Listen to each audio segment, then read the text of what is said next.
हमारे साथ बातचीत करने के लिए खेल जगत के एक ऐसे शख्सियत मौजूद हैं जिन्होंने ओलंपिक में मेडल पाया और अर्जुन अवार्ड जो कि के सबसे बड़े अवार्ड से सम्मानित अशोक ध्यानचंद जी हैं।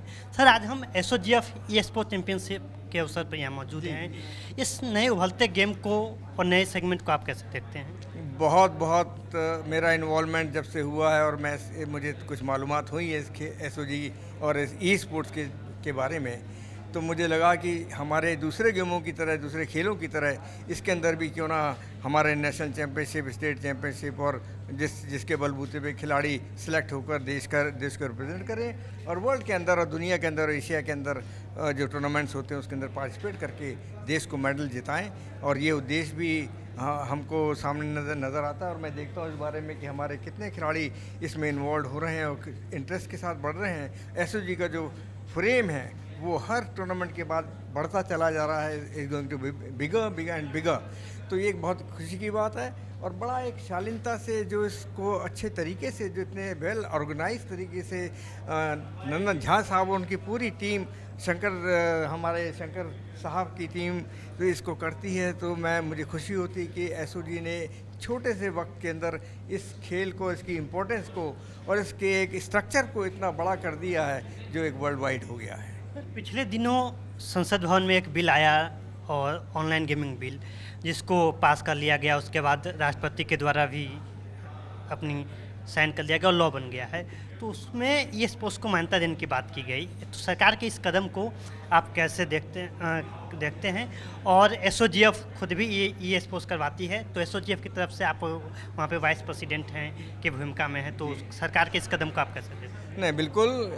और ये तो सरकार के विज़न का काम है। उनका विज़न है ये कि इस खेल के अंदर गैम्बलिंग का जो एक पार्ट है, जिसके अंदर जो अनजाने लोग, जिन्होंने जो जानते नहीं हैं, सिर्फ एक गैम्बलिंग के तौर पर इसमें पार्टिसिपेट कर या उसके अंदर कुछ जो मॉनेटरी चीज़ें हैं उनको अप्लाई करके जो पैसे की बातें आती हैं, और सुना भी है हमने भी, कई दूसरे चल रहे थे इसके अंदर, तो वो चीज़ें तो इसको रोकने की ज़रूरत थी, जिसको सरकार ने बहुत अच्छे तरीके से टैकल किया है। और इसकी एक कमेटी बनाई जाएगी, एक ऑब्जर्विंग कमेटी बनेगी, जो कुछ भी है सरकार का नज़रिया है। और नेशनल स्पोर्ट्स एक्ट में भी 2005 बिल्कुल। तो ये खेल तो एक अगर सही तरीके से खेला जाए, जो हम कर रहे हैं, जो एसओजी कर रही है, तो मैं उस लिहाज से देख कर चलता हूँ। तो इसमें मुझे लगता है कि एक बड़े अच्छे तरीके से एसओजी फेडरेशन हमारी जो है वो इसको आगे बढ़ाने की कोशिश कर रही है।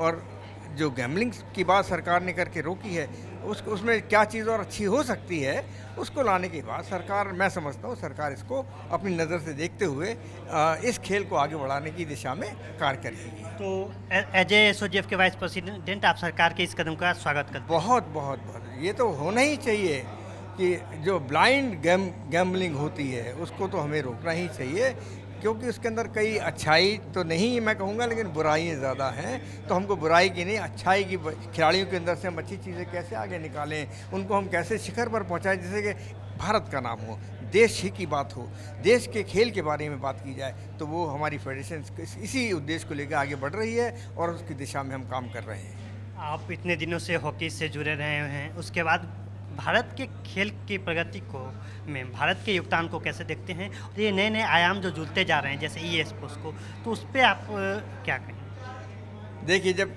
कहते हैं ना, कोई चीज़ की जब तक चर्चा ना हो तो उसकी इम्पोर्टेंस नहीं बढ़ती है। तो आज खेलों की चर्चाएं हर जगह हो रही हैं और भारत सरकार ने जो स्टेप ले रखे हैं, जिनको अलग अलग तरीक़ों से वो बच्चों को नेशनल लेवल तक आगे बढ़ाने की कोशिश कर रही है, तो उसको देखते हुए हमारी जो बच्चों की क्वांटिटी है वो बहुत ज़्यादा बढ़ चुकी है। पेरेंट्स भी इस बारे में आगे आ रहे हैं कि, और मेरी समझ से जो ये है कि अभी तक एक थोड़ा सा प्रयास ये करना चाहिए हमको और सरकार को कि इसकी इम्पोर्टेंस को हम पूरे देश में इस बात के लिए फैलाएं कि एक कैरियर का जरिया बन सकता है। स्पोर्ट्स एक कैरियर है, लाइक एजुकेशन, पढ़ाई लिखाई, आपका ग्रेजुएशन, आपकी दूसरी डिग्रीज, उनके बिल्कुल बराबरी में स्पोर्ट्स को भी अगर हम खड़ा कर दें, तो स्पोर्ट्स के अंदर हमारे कई फैमिलीज़ जो हैं वो ये सोचते हैं कि हमारे बच्चा आगे बढ़कर क्या करेगा। तो आज उस दिशा में आप देखें तो यूपी सरकार, योगी आदित्यनाथ जी ने मेजर ध्यानचंद यूनिवर्सिटी खोल दी, जो उसी लिहाज से काम करेगी, इसके अंदर बच्चों को आगे बढ़ने का मौका मिले, पढ़ाई भी चलनी है, एक बिल्कुल पढ़ाई होनी चाहिए, लेकिन उसके साथ साथ खेलों को भी उतनी ही इम्पोर्टेंस, उसके अंदर उसमें डिग्री मिलना। तो मैं समझता हूँ कि इस दिशा में अब सरकारें बिल्कुल जागरूक हैं और आगे बढ़कर काम कर रही हैं। इसके लिए मैं सरकारों को और जितने भी इसके में आगे काम कर रहे हैं उनको बहुत बहुत मुबारकबाद और शुभकामनाएं देता हूँ। धन्यवाद सर, हमसे बातचीत करने के लिए।